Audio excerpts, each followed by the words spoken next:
Saya sering menyebutkan dan saya juga sudah mengalami bahwa yang disebut ini kan sebenarnya ya apalah penamaan nomenklatur atau apalah istilah lah ya yang disebut, kemudian ada penyebutan karena sering disebut bahwa itu OTT. Ya, itu sebenarnya adalah suatu kegiatan yang sifatnya penyelidikan tertutup. Gitu. Jadi ada yang terbuka, ya terbuka itu dipanggil, diperiksa, diklarifikasi, didatangi, ya, itu terbuka. Kalau yang tertutup itu betul-betul silent gitu, dilakukan ya hanya dari pihak-pihak penyelidik lah yang tahu. Nah, saya menganggap bahwa ini penting, atau Mbak Swati dia bilang ini adalah inti. Ya, karena seringkali bahwa dari hasil penyelidikan tertutup tadi atau yang disebut dengan OTT itu sebagai pintu masuk untuk bisa mengungkap ada perkara-perkara yang lain. Bahkan misalkan perkara itu lebih besar daripada perkara yang didapatkan dari OTT tadi. Stand by. On the record. Halo Sobat Antara, ketemu lagi di podcast Antara on the record. Sobat Antara pasti setuju ya kalau korupsi ini masih jadi satu isu persoalan yang besar di Indonesia, dan tentu saja lembaga untuk memberantasnya juga harus punya kekuatan yang besar dong gitu. Dan untuk itu kita akan ngobrol nih soal gimana sih upaya untuk memberantas korupsi yang dilakukan oleh Komisi Pemberantasan Korupsi. Kita sambut bersama Bapak Setio Budianto selaku Ketua KPK RI periode 2024-2029. Pak Setio, apa kabarnya? Kabar baik, Mas Wati, terima kasih. Sobat Antara dimanapun berada, terima kasih. Iya, dan selamat datang tentunya di podcast Antara. Untuk kita ngobrol ya Pak mengenai upaya pemberantasan korupsi ini ya. Kalau KPK mungkin ini punya upaya pendidikan kepada masyarakat gitu ya, kemudian pencegahan juga, dan yang paling disorot pastinya adalah penindakan. Begitu. Ya, itu yang ditunggu oleh masyarakat. Pastinya, dan kita akan ngobrolin satu persatu mengenai apa saja sih yang dikerjakan oleh KPK gitu ya. Sebelumnya saya mau mulai dari ini kan Pak Setio baru dilantik di Desember 2024 kemarin ya Pak ya. Betul sekali. Untuk selama 5 tahun ke depan. Insya Allah. Itu hal apa sih yang paling pertama atau yang paling pertama sudah gitu ya dilakukan oleh Pak Setio sendiri ketika menjadi pimpinan di KPK? Ya, baik, terima kasih Mbak Suwanti. Jadi kami ini kan berlima, ya, ada 5 pimpinan, kemudian juga ada 5 dewas gitu. Nah, 5 pimpinan pasti memiliki visi dan misi yang berbeda, memiliki program. Nah, tentu pada saat kami pertama itu adalah menyatukan. Gitu, sehingga persamaan persepsi terhadap program rencana kerjanya paling tidak untuk jangka pendeknya adalah 1 tahun ini di 2025.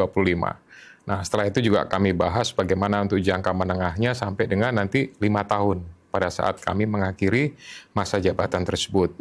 Nah, yang pertama tentu salah satunya adalah kami melakukan konsolidasi gitu terhadap ya internal pastinya. Di situ ada sekjen, kemudian ada deputi, ya pejabat eselon 1 dan eselon 2 gitu, untuk bisa memberikan masukan tentang visi misi yang ada di KPK itu sendiri.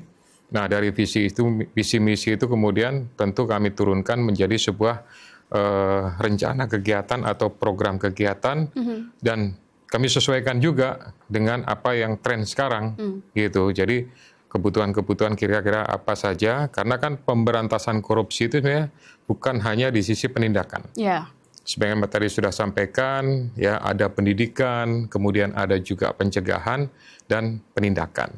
Nah, semuanya kami harapkan bisa bekerja secara maksimal, kemudian bisa meningkatkan ya kinerjanya untuk bisa mencapai sebuah tujuan, yaitu pemberantasan korupsi. Pasti ke situ ya Pak ya. Kemudian untuk jangka pendeknya di tahun 2025 ini, kemudian di jangka panjang 5 tahun ke depan misalnya gitu ya Pak. Yang jadi prioritas bagi KPK dengan kepemimpinan yang baru ini apa sih Pak? Ya, harapan kami bahwa semuanya bisa berjalan secara seimbang gitu. Penindakan itu adalah rohnya KPK gitu, tapi ada pendidikan dan pencegahan itu juga bisa mengimbangi. Sehingga ya harapan bahwa penindakan ini kan sudah dilakukan sejak lama. Kemudian kami juga evaluasi. Kami berharap bahwa penindakan itu yang memiliki dampak terhadap efek jerah. Jadi bukan hanya sekedar menindak saja, bukan hanya sekedar kemudian melakukan proses hukum saja terhadap para pelaku, kemudian selesai begitu saja, tapi kami mencoba apakah cara yang dilakukan itu lebih bagus, sudah bagus atau ada perlu peningkatan.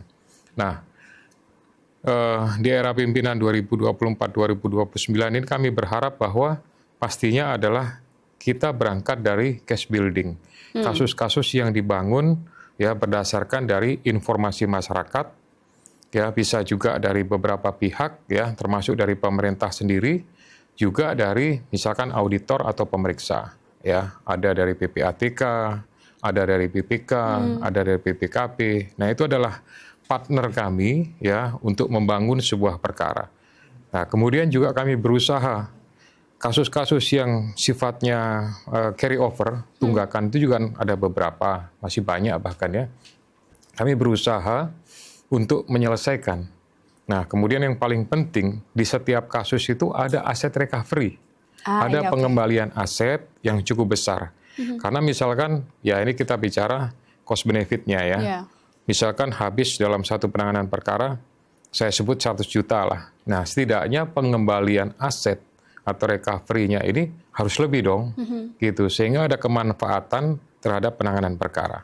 Nah, termasuk juga di sisi pencegahan, gitu. Ya, misalkan saya contohkan, masih ada aset-aset pemerintah yang seharusnya menjadi barang milik negara, itu kemudian masih dikuasai oleh para pihak yang tidak sesuai, gitu. Tidak memiliki hak. Nah, ini kita juga berusaha untuk mengembalikan itu. Kemudian memperbaiki sistem, bahkan kepada ekosistemnya gitu. Jadi semua tata kelola pemerintahan ya kami kaji, kami nilai apakah itu sudah sesuai ataukah memang ada perbaikan. Ya bahkan tidak segan kami melakukan semacam kajian untuk bisa melakukan hal yang terbaik gitu. Sebelum nanti kita bicara lebih lanjut ke penindakan sebagai gongnya begitu ya dari KPK ini. Mungkin saya mau mulai dari proses atau upaya memberikan literasi mengenai anti korupsi, pendidikan kepada nggak hanya masyarakat begitu ya, tapi para pegawai di lembaga negara, pemerintahan dan lain sebagainya gitu Pak. Apa sih hal terpenting menurut Pak Setio dalam memberikan pendidikan terkait anti korupsi? Jadi di KPK itu ada namanya Kedeputian Pendidikan dan Peran Serta Masyarakat. Ya, di situ melakukan banyak kegiatan, banyak melakukan kolaborasi, ya bukan hanya kepada eksternal, kepada masyarakat, tapi juga dengan kementerian lembaga yang mengawaki tentang masalah-masalah pendidikan. Ya tentu kami berharap bahwa kurikulum tentang masalah pendidikan yang berhubungan dengan perilaku anti korupsi itu bisa menjadi bagian yang dimasukkan di setiap level pendidikan. Bahkan kalau perlu dari level PAUD ya sampai perguruan tinggi dan juga sampai pendidikan kedinasan. Berarti bisa dari hal terkecil gitu ya Pak? Iya, karena di dalamnya yang paling penting di situ terkait masalah perilaku anti korupsi itu adalah masalah integritas. Ya, integritas itu kan sebenarnya domain individual, personal, perorangan. Tapi diharapkan manakala kemudian setiap individu memiliki integritas, itu nanti pengaruhnya bukan hanya pada diri sendiri, tapi juga kepada lingkungan, masyarakat, dan lain-lain. Jadi gitu. bisa menularkan harapannya seperti itu kali ya Pak? Ya, jadi ini kan disampaikan beberapa minggu lalu kami sudah mengundang dari kementerian yang berkaitan dengan masalah pendidikan, kebudayaan, juga termasuk dari Kementerian PMK. Kami bahas, kami sampaikan, ini loh, karena nanti kajiannya ada namanya SPIP. SPIP itu adalah survei penilaian integritas pendidikan. Ya, di dalamnya bisa mengukur gitu bagaimana tingkat integritas di sektor pendidikan. Gitu. Artinya memang ada edukasinya juga nggak selesai sampai pasti. Di penindakan gitu ya Pak? Iya, karena ya selain di pendidikan tadi kan ada pencegahan. Nah, pencegahan ini ada sektor monitoring ya yang kita sampaikan bahwa mereka memonitor kegiatan-kegiatan yang dilakukan oleh pemerintah berhubungan dengan masalah, sekali lagi, tata kelola. Harapannya kan itu, kalau tata kelolanya bagus, kemudian sistemnya bagus, kita mengurangi kesempatan-kesempatan, peluang-peluang yang bisa dimanfaatkan oleh orang-orang untuk melakukan hal-hal yang kemudian itu menjadi sebuah penyalahgunaan atau penyimpangan. Yang potensinya adalah korupsi. Gitu. Bentuk monitoringnya seperti apa sih Pak, kalau bisa di breakdown lebih jauh nih? Jadi kegiatan monitor itu tentunya kita melakukan yang pertama, mana yang perlu menjadi sebuah prioritas Ya. gitu ya di kementerian gitu. Ada mungkin aturan yang belum pas, tentu kita kaji dan kita sampaikan sebuah rekomendasi gitu. Kemudian ada juga kegiatan-kegiatan aktivitas-aktivitas mereka mungkin berhubungan dengan perizinan gitu ya. Berhubungan dengan masalah hal-hal yang sifatnya pelayanan kepada masyarakat gitu. Apakah sudah sesuai?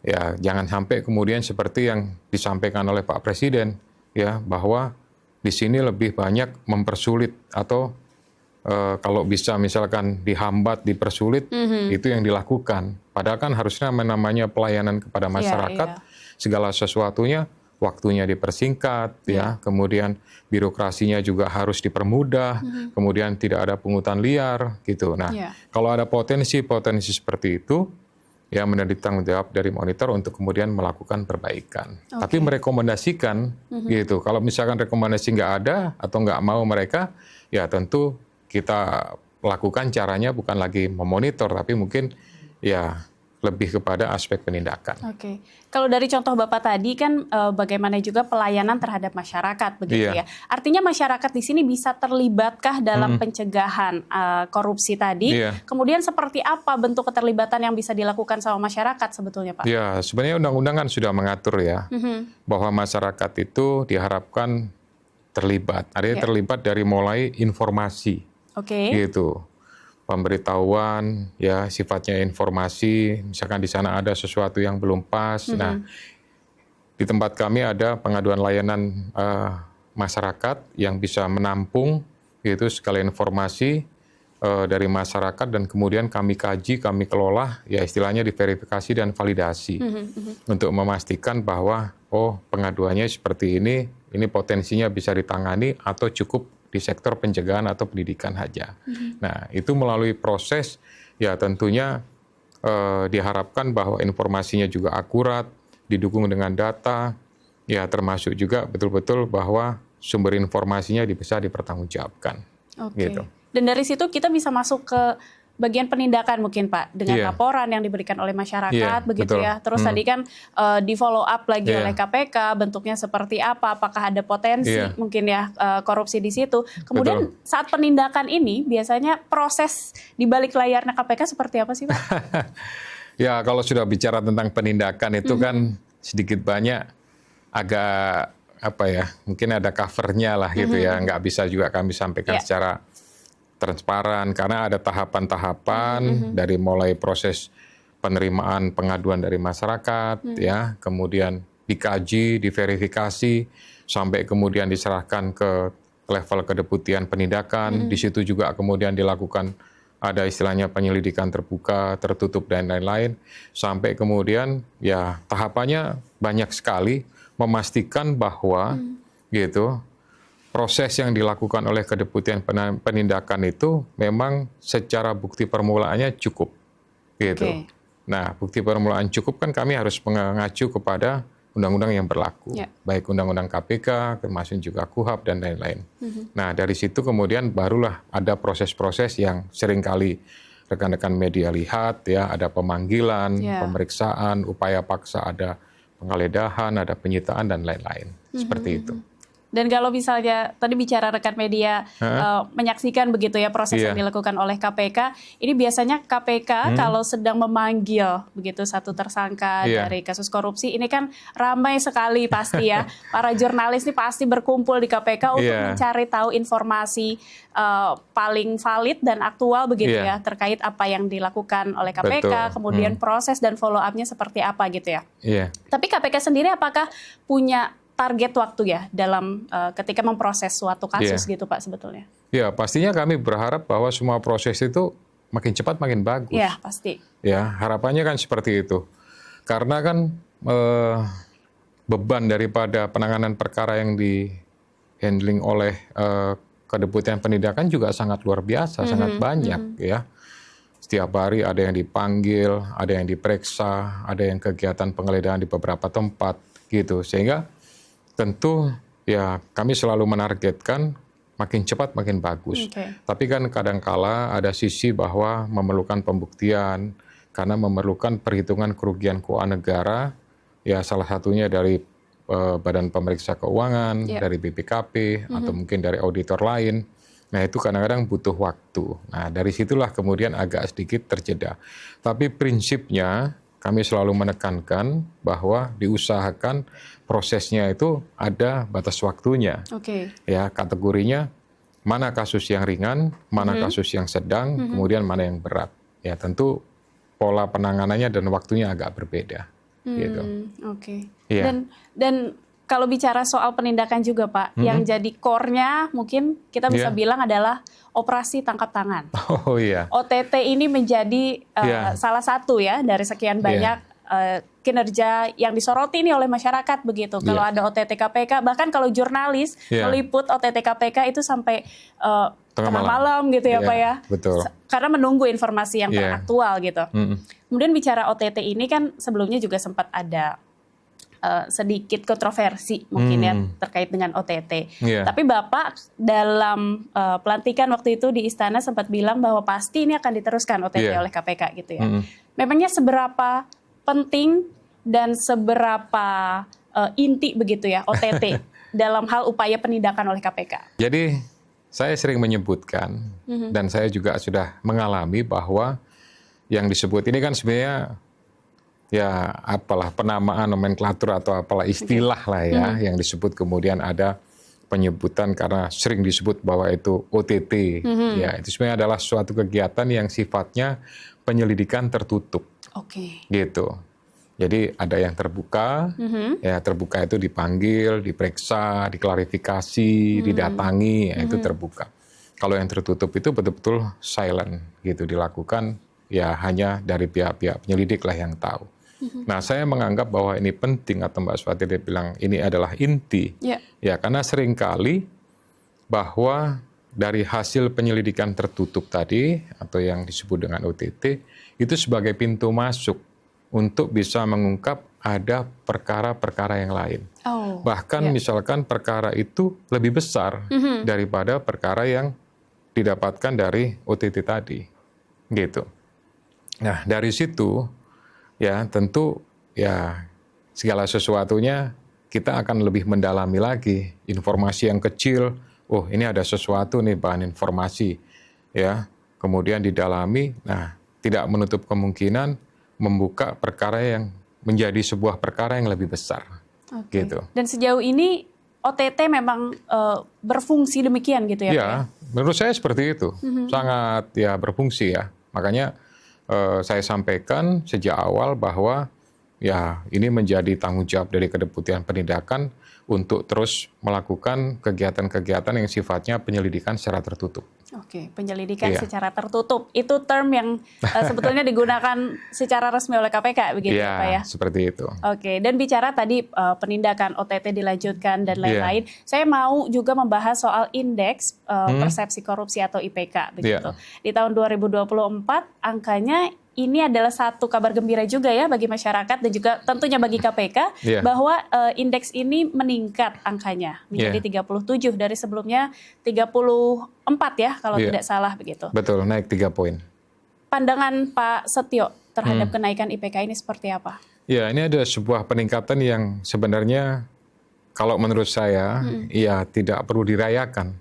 Gitu, tidak perlu harus tepuk tangan, gitu, tidak perlu ada sesuatu yang berlebihan, karena justru menjadi sebuah tantangan bagi KPK, pemerintah dan seluruh masyarakat Indonesia untuk paling tidak bertahan atau justru meningkatkan lagi nanti di IPK 2025, gitu.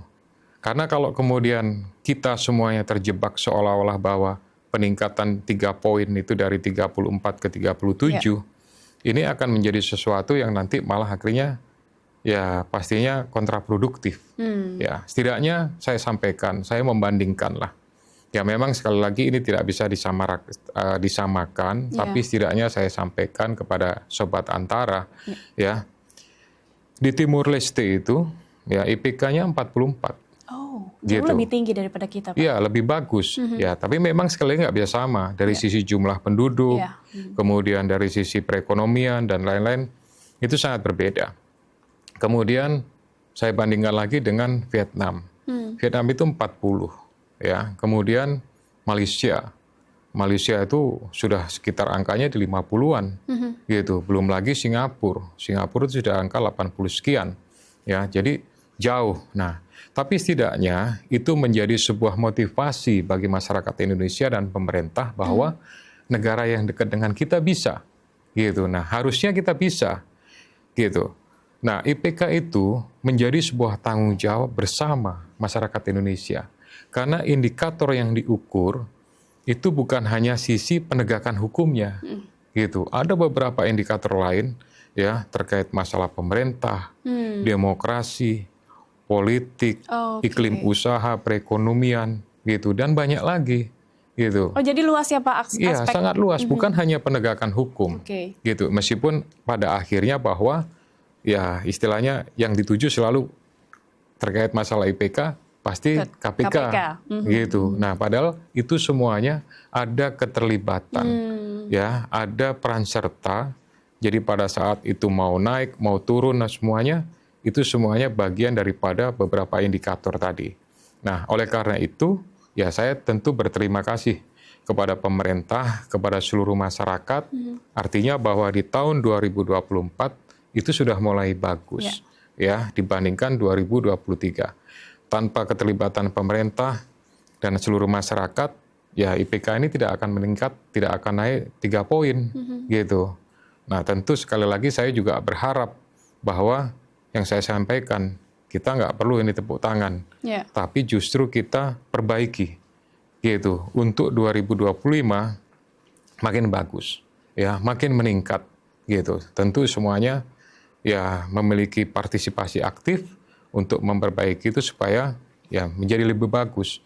Karena kalau bagus, ya, pengaruhnya juga terhadap iklim usaha itu juga sangat berpengaruh, gitu. Investasi dari luar itu makin percaya, ya. Kemudian mungkin aktivitas masyarakat, kesejahteraan, dampaknya juga sangat luar biasa, gitu. Masyarakat akan merasakan bahwa tata kelola pemerintah sudah bagus, dari swasta juga sudah mulai bisa merasakan segala sesuatunya. Ya, ini semacam ekosistem lah, gitu ya. Simbiosis dari semuanya, gitu, untuk bisa melakukan ini. Kemudian saya tambahkan, Mas Sufati, bahwa selain IPK sendiri, gitu, KPK ini kan IPK dilakukan oleh Transparansi Internasional. Di Indonesia ada Transparansi Internasional Indonesia, gitu, yang kemarin mendeklar atau melaunching, mempublikasikan tentang hasil. Nah, KPK sendiri memiliki namanya SPI, Survei Penilaian, yaitu integritas. Nah, di situ bisa mengukur sampai hal yang terkecil, sampai kepada unit kerja, gitu, dan bisa beberapa metodologinya pun bisa kita sampaikan. Kalau misalkan Kementerian A, gitu, kenapa nilai SPI saya rendah? Nah, itu kami bisa sampaikan. Rendahnya di sektor ini, di bidang ini, nah ini yang perlu perbaikan. Yang bagus tolong dipertahankan, ditingkatkan, termasuk sampai di pemerintah daerah, gitu. Oke, upaya yang dilakukan KPK tentunya untuk meningkatkan IPK tadi, begitu ya Pak. Itu tapinya terpengaruh nggak sih dengan adanya efisiensi anggaran? Karena ini sedang ramai juga nih Pak untuk di tahun 2025 ini. Gimana KPK beradaptasi dengan anggaran yang baru, kita katakan? Ya, jadi gini, Sobat Antara perlu tahu bahwa kalau bicara masalah efisiensi anggaran, itu kita tidak hanya sekarang saja. Sejak awal KPK ini sudah banyak menerapkan tentang efisiensi anggaran. Oke, dalam aspek seperti apa? Hampir semuanya, gitu. Contohnya kegiatan-kegiatan yang sifatnya seremonial, gitu. KPK hampir tidak pernah melakukan kegiatan yang seremonial. Kegiatan yang misalkan memanfaatkan selama masih gedung KPK yang ada di K4 dan C1 masih bisa digunakan, kami selalu menggunakan tempat-tempat tersebut. Ya, kemudian dalam perjalanan dinas juga seperti itu, gitu ya. Ya, yang paling gampang itu sekamar berdua. Kemudian mobil juga dilakukan rame-rame, gitu-gitu. Jadi segala sesuatunya sudah efisiensi, gitu. Nah, memang sesuai instruksi dari pemerintah bahwa ada efisiensi terhadap anggaran yang diterima, ya, jadi lebih kurang dibandingkan dengan 2024 gitu, memang penurunannya lumayan. Jadi dari 1.237 sekarang itu kalau nggak salah 1.038, ada sekitar 200 miliar. Ya, terjadi ya penurunan. Belum lagi termasuk juga untuk perjalanan dinas, itu juga ada efisiensi hampir sekitar 50%. Ya. Tapi sekali lagi karena kami menganggap bahwa selama ini sudah melakukan efisiensi, jadi menurut kami tidak ada hal-hal yang kemudian berdampak terlalu signifikan. Ya, kami instruksikan bahwa kinerja harus tetap dilakukan, target tetap harus sesuai dengan yang sudah disepakati di awal, tanpa ada melakukan perubahan-perubahan, tinggal semuanya disesuaikan dari mulai ATK, ya, kita memanfaatkan digitalisasi. Kemudian dari sisi kegiatan rapat yang misalkan perlu dilakukan secara telekonferensi, Zoom meeting dan lain-lain, kita lakukan seperti itu, nggak pakai pertemuan secara fisik, ya. Termasuk juga yang kegiatan-kegiatan yang sekali lagi tadi sudah saya sebutkan seremonial dan lain-lain, itu memang sudah nggak ada semuanya. Ya, jadi kami sampaikan, saya gaskan kepada seluruh pegawai, gitu, efisiensi ini adalah kita mendukung program pemerintah, tapi kemudian tidak mengurangi target yang sudah disepakati di 2024 untuk kinerja 2025. Artinya bisa diyakinkan kembali bahwa efisiensi anggaran ini tidak berpengaruh terhadap proses tadi ya Pak ya, pendidikan, harapannya seperti itu. Pencegahan dan juga penindakan gitu ya. Ya, saya yakin mungkin dari sisi perjalanan dinas yang paling terasa gitu, karena ada pengurangan hampir 50% kan. Ya, tapi solusinya adalah ya kita kurangi beberapa pegawai yang mungkin sebelumnya harus berangkat bisa 5 sampai 10 orang, mungkin setengahnya gitu. Nah, dengan beberapa kegiatan pengurangan-pengurangan seperti ini, ya dengan hanya pengurangan jumlah personil, saya berharap bahwa tidak mengurangi target yang menjadi kesepakatan di awal. Tentu saja masyarakat berharap banyak kepada KPK dan mendukung tentunya kerja-kerja yang dilakukan oleh KPK untuk memberantas korupsi gitu ya Pak ya. Pak Setio, terima kasih banyak untuk ngobrol-ngobrolnya di Podcast Antara. Mas Mati, terima kasih Sobat Antara. Dan itulah Sobat Antara perbincangan dengan Bapak Setio Budianto selaku Ketua KPK RI. Dan jangan lupa untuk menyimak terus Podcast Antara di antaranews.com/video dan YouTube Antara TV Indonesia. Kita akan ketemu lagi di episode Podcast Antara berikutnya. Sampai jumpa. Boleh dadah Pak ke tengah. Terima kasih. Terima kasih. Terima kasih banyak. Pak Setio, terima kasih. Terima kasih. Stand by. On the record.